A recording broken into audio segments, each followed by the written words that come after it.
I think you can still use plastic and call yourself zero waste. Maybe that's the hot take right there. I don't think recycling is a solution. Yeah, I have some spicy opinions about the zero waste movement, about environmentalism, about climate change, and about zero wasters themselves. So let's talk about them. If you agree with me, cool. If you don't agree with me, also cool. But please be respectful to one another in the comments, to include me. There's no need to be mean. These are opinions after all. None of these are facts. Hello everyone, it's Emma and welcome back to my channel where we talk about all sorts of things zero waste, but I do focus on free, easy, and fun ways to live low waste. Today though, I did want to give you my hot takes about zero waste and environmentalism. So leave your hot takes about the movement down below and let's get right into it. Go ahead and grab yourself a cup of beverage.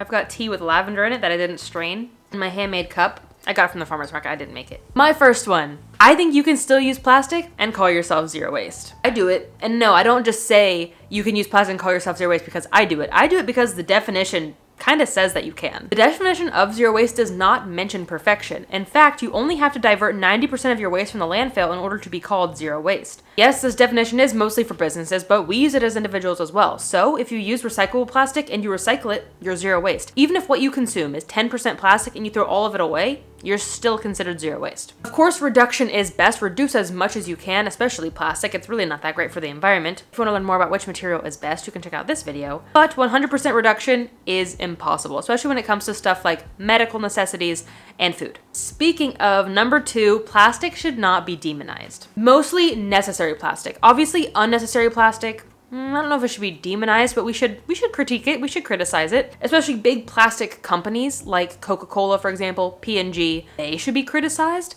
But I don't think we should be criticizing one another for using plastic, especially necessary plastic. My first dip into this category was several years ago when it came to straw bans. This has been very popular in the last 5 years or so, banning straws in different states and different countries.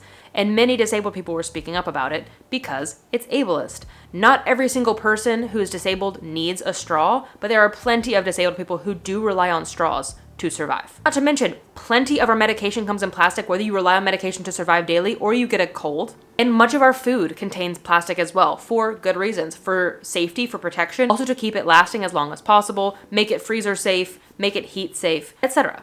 Once again, reduce when and where you can, but 100% reduction is not possible. And therefore, if you see somebody using plastic, you don't know why they're using plastic, so you shouldn't judge them and demonize that plastic. And this once again leads us into number 3, which is zero waste overall is very ableist. I noticed this from the beginning, and I notice it even more now. I am chronically ill myself. Another conversation that I see a lot is plenty of zero wasters, well-intentioned, I don't think anybody is being ableist on purpose, are saying I can't believe somebody would buy pre-cut watermelon. I can't believe somebody would buy pre-peeled oranges and now it's packaged in plastic when it originally came in its own packaging.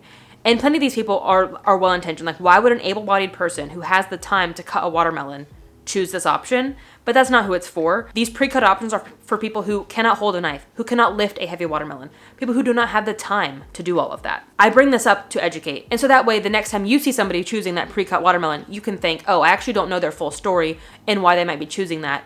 I shouldn't say anything. Or the next time I see somebody choose a freezer meal over making a meal from scratch, I don't know their full story on how much money they have, on if they have a disability, etc. Think before you judge, have empathy with strangers, have some nuance in your thinking. I do have an old video on eco-ableism. If you would like to check it out, I will leave it linked down below. But if you would like me to make an updated version, definitely let me know because eco-ableism is much more than straw bans. I have talked about this time and time again, and I'm gonna keep talking about it. You do not have to be perfect to call yourself zero waste or an environmentalist. This was inspired by the plenty of comments that I got in 2024 about, how dare you call yourself zero waste, you have blue hair, blah, blah, blah. Yeah, I have blue hair, I drive a car, I take a couple flights per year. I use an iPhone, I get tattoos. I do wasteful things. My 1 or 2 tattoos per year, the 2 times I dye my hair per year, are not the sole reason for climate change or any amount of pollution. It's not the sole reason. Obviously, it would be a little bit better, if I quit doing these things. But also if I take all the joy out of my life, why would I keep living this boring lifestyle, right? This boring, sad lifestyle. That's why I keep that joy in my hobbies in my life, to keep this lifestyle fun, to keep just my life in general fun. So that way I have more energy and time and commitment to these maybe less fun eco habits. Some of them are fun. I have a lot of fun living zero waste, don't get me wrong. But also zero waste, maybe this is another hot take, zero waste is not all or nothing. You don't have to go 100% zero waste or not try at all. You can try 1%, you can try 50%, you can try 75, 85, 90%. It's not all or nothing. It's not black and white. There is a very big middle area. No two people living zero waste are gonna be the same. You do not have to be perfect. Ooh, this one actually might be my hottest one. And that is that I don't really vibe with EVs. I think EVs are fine, but I think they are much more harmful to the environment than we originally think. Me too. I used to be big on the EV. Like, everyone should drive an EV one day. We should all switch to EVs eventually. That is an option. That's not the sole savior of the planet. Green energy is not the sole savior of the planet. As well as the way that we create those EVs from scratch, not from recycled or reclaimed materials, is extremely pollutive and extremely harmful to the people who are doing it, particularly in the Congo. And I have a full video on it that you can check out up here. But in short, these batteries are made from precious metals like cobalt and coltan, which are harvested in extremely toxic ways that are affecting these people, their homes, their communities, themselves directly. It is extremely dangerous. To make these EVs that these companies are charging exorbitant prices for, products are not even great. I'm thinking about you, Cybertruck. Their batteries are rarely recycled, if ever. I think they're starting to make it mandatory with Volkswagen EVs in Europe. So like it's a very small section of EVs right now that are being more green. All that to say, I'm not here to slander EVs and say nobody ever drive one. I'm just, again, here to say there's more nuance here than we originally think. And there's a lot of work to be put into the process of making EVs to make the whole process more eco-friendly and sustainable in the long run. I think that all single-use material is bad. We demonize plastic way too much, and then we opt for single-use metal, we opt for single-use paper, we opt for single-use glass. And while those are better-ish, it's still single-use. It's still gonna end up in the landfill where it's going to sit forever, or it's gonna end up in the recycling system, which is extremely broken. Please keep recycling, but just know that reduce, reuse, recycle is in that order for a reason. We should reduce, we should reuse what we bring into our home, and as a last resort, we should recycle. Last resort over the landfill. So shop at refill stores, shop package free, try to make some things from scratch like breads. Of course, if you can.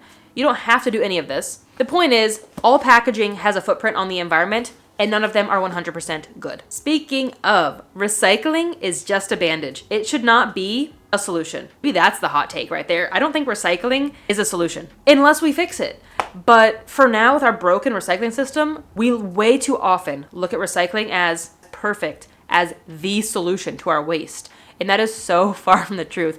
I used to be big into recycling. Obviously, I still recycle. I still love recycling and recycling properly. But recycling used to be like my bread and butter, all I ever talked about on this channel in 2020. But so many of us think everything that we bring into our house can go in my recycling bin, which leads to wish cycling, which is terrible. You can learn more about wish cycling in this video. And there are two main reasons why recycling is so bad. One, we are recycling incorrectly. But two, the recycling industry is an industry. It operates off of money. There is no incentive for them to make recycling better. There's no incentive for them to educate us on proper recycling because it's cheaper to make stuff from new. So for both of those combined, this is why I do not think that we should be looking at recycling as such a solution as we usually do. And once again, instead focus on reduction, reusing, and then recycling. I think that all environmentalists should be anti-war. This is probably my hottest one. Have I said that for every single one? They just keep getting hotter. They just keep getting spicier. But it's true. And this has become even more apparent to me as the genocide in Gaza is going on and other wars have broken out throughout the world. And I have just become more aware of war throughout the world as a veteran and as an environmentalist. So yeah, let it be known. I am a veteran who is anti-war. That's a hot take too. All veterans should be anti-war. Like, even if for some reason you don't care about the humanitarian aspect, as an environmentalist, you should be anti-war because of how much pollution comes from dropping bombs, how much pollution comes from creating these bombs, creating these planes, driving these planes around, driving these boats around, how much waste all of the navies throughout the world dump into our oceans, and so much more. The list goes on as to why all environmentalists should be anti-war, and you can check it out, the full video right here. And simply also because, like, socially, we spend nearly $900 billion on the US military every year.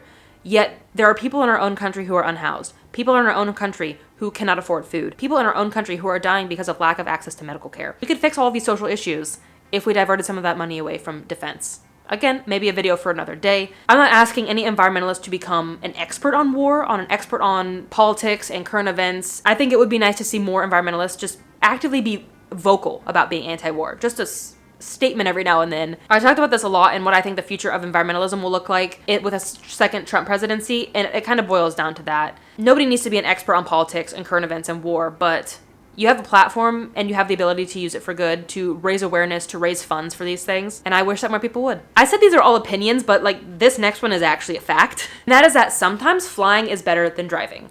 I should make a full video on this, perhaps I will, but here's the short version. It's very nuanced. So for us, we drive a truck. If we were to drive a truck from California to Ohio versus catch one flight from California to Ohio, it's probably more fuel efficient to take the plane because our truck does not get good gas mileage. Now, if you were to drive a Prius or something that gets like 50 miles to the gallon and you were taking a direct drive to your destination versus taking several different flights to your location, it wasn't a direct flight, then driving would be better. In a lot of cases, flying has become so much more fuel efficient, and there are handy tools that you can use, such as Google Flights, to show you which flight has the least amount of emissions. There are tools that you can use to calculate your drive versus your flight if you want to pick your travel form based off of the emissions. I bring this one up because flying has always been so demonized in the eco movement, especially like in 2019, 2020. I was afraid to show people my one vacation I took per year because I thought people would call me a bad environmentalist for flying, even though at the time I lived on an island. I literally couldn't drive anywhere. And two, like, I'm allowed to have some joy in my life and take one little trip per year. It's not like there's a difference too between flying and traveling extravagantly versus one vacation per year, seeing family members, necessity. So yeah, bonus hot take here is you can fly and be an environmentalist as well, as long as you're being mindful about it and not over consuming. Lastly, this should not be a hot take, but it is. Your small actions matter. I made a video several months ago about how, deleting emails seems like nothing, but it actually can reduce energy usage because it takes energy to store these emails in data centers. And I got so much hate on that video for people being like, your small actions don't matter, the companies are doing more, blah, blah, blah, blah, blah. And it's like, yeah, I know. I know that I am not personally causing climate change, but that does not negate my positive impact that I can have on the planet and the people around me. A video I just filmed, how to go zero waste and stay zero waste, I brought this up. And this kind of goes with the flights too. The one flight I take per year does not outweigh the thousands of positive things that I do every single year.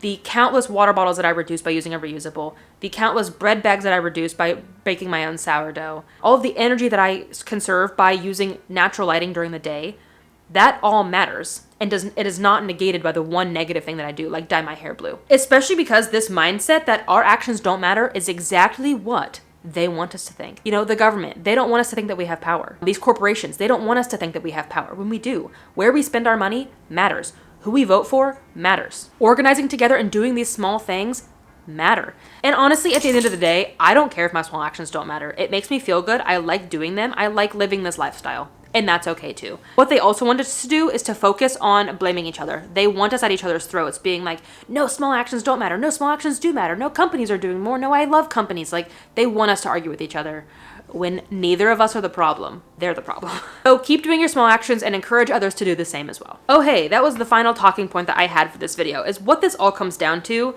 is these are all based off of hate comments that I get. So many people are directing their hate the wrong way. And honestly, same. When haters come at me, I shouldn't use that energy towards them. Maybe I should a little bit to educate. If you're angry at the system, don't take it out on me. Don't take it out on your other fellow creators. Don't take it out on other people in the comments.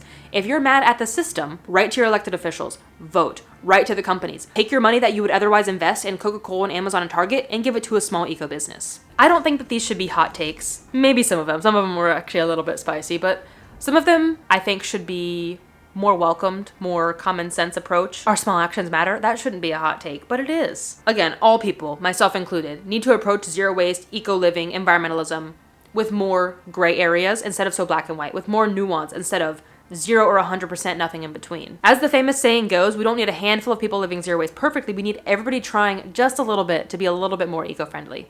We have power in numbers because literally who cares if just 100 people are living zero waste absolutely perfectly, but everybody else is living a frivolous, wasteful lifestyle? What if we all just cut back one plastic water bottle per day? What if we all reduced 2 plastic toothbrushes per year? Again, it sounds small when you're talking about just me, one individual person, but when all of us are doing it together, it really does have an impact, and you can tell. At the end of the day, you do not have to be perfect to be zero waste. You are welcome in the zero waste movement, whether you agree with these or not. And also, please be kind. On this video, on all videos, all over the internet, not just mine. Obviously, please be nice to me. But I see so much hate on the internet, and it's all directed in so many wrong places. And that is the whole point. They want us to be mad at each other. They want us to hate each other, when really we should be critiquing the system. Anyway, I hope that this was educational, yet also entertaining. Don't forget to leave your hot takes down below. And if these weren't hot enough, let me know and I can dial it up. I can make a part 2 even hotter. But that is all that I have for today. Thank you so much for watching. Thank you for watching this video, even though it's a little bit controversial maybe. And thank you for making it all the way to the end. I will see you in the next video, but until then, remember that your small actions make a big difference in the long run. Bye guys. I'm gonna make a new one. Also let me know. But if you'd like me to